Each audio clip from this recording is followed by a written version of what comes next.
Thomas was bored. He sat in the yards out in the pouring rain.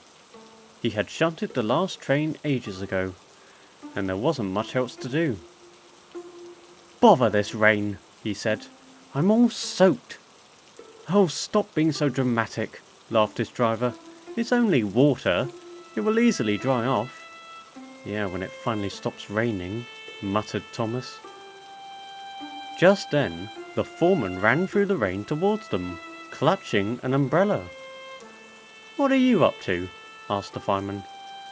"Just got an urgent call," the foreman panted. "We need you down to the tunnel as soon as possible." Thomas was puzzled. "Why?" "It's Henry. He's stuck in there with his coaches and can't get out. They need you to go and help." "Right then," said the driver. "Come on, Thomas. Can't keep the passengers waiting." Thomas set off, more than happy to have something to do.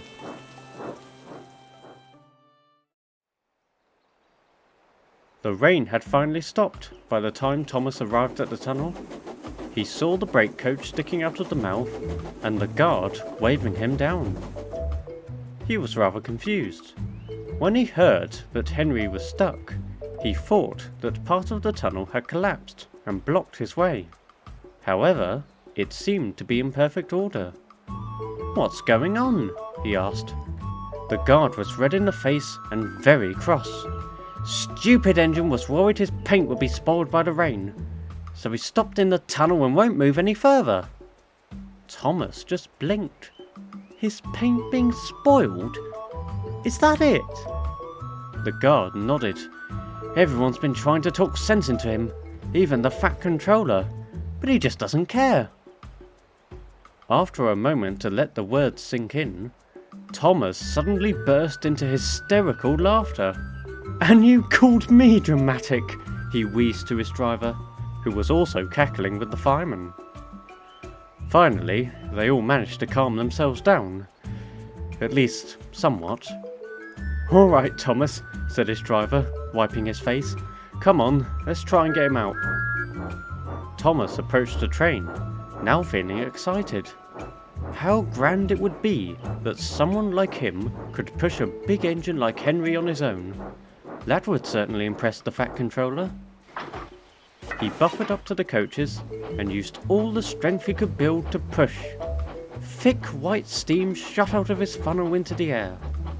The train moved an inch, then another, and went no further. Thomas didn't stop though. He puffed and pushed as hard as he could. The more he tried though, the more he grew tired. Soon, the whole ordeal became less and less funny.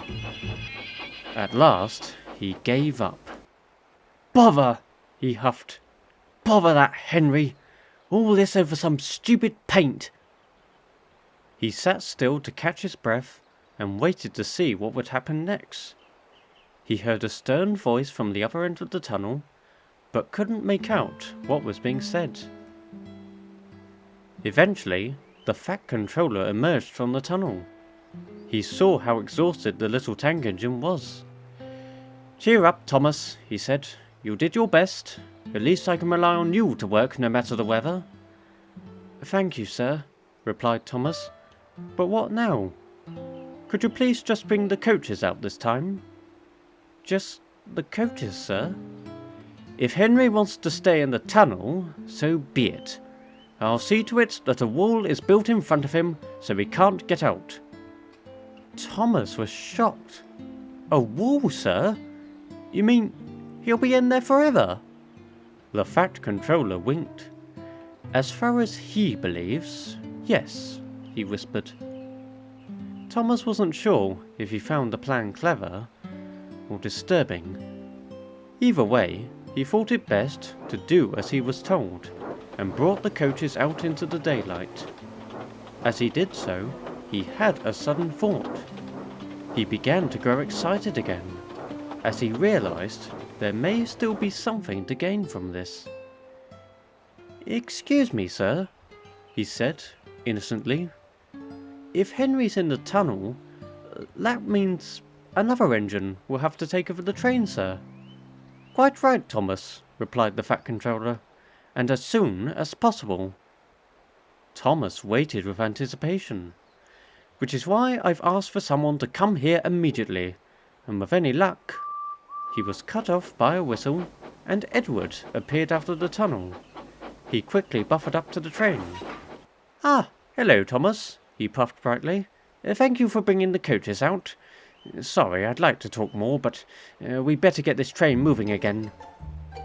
Once the passengers had boarded, Edward gave a friendly toot and set off, disappearing into the tunnel. "Off you go now, Thomas," called the Fat Controller. "I have to attend to Henry." He too left, back into the tunnel to the other side. Thomas was completely stunned. It all felt like it happened in seconds. He sat in silence for a few moments, and then he was furious. So furious, in fact, he shouted several strong words that are not to be read aloud. "Nothing," he concluded. "All of that for nothing." His driver and fireman were on the verge of laughing, but managed to compose themselves. "Never mind, Thomas," said his driver. "Come on, let's head back. Hopefully there'll be some shunting to do now." And still grumbling, Thomas reversed back down the line towards the yards.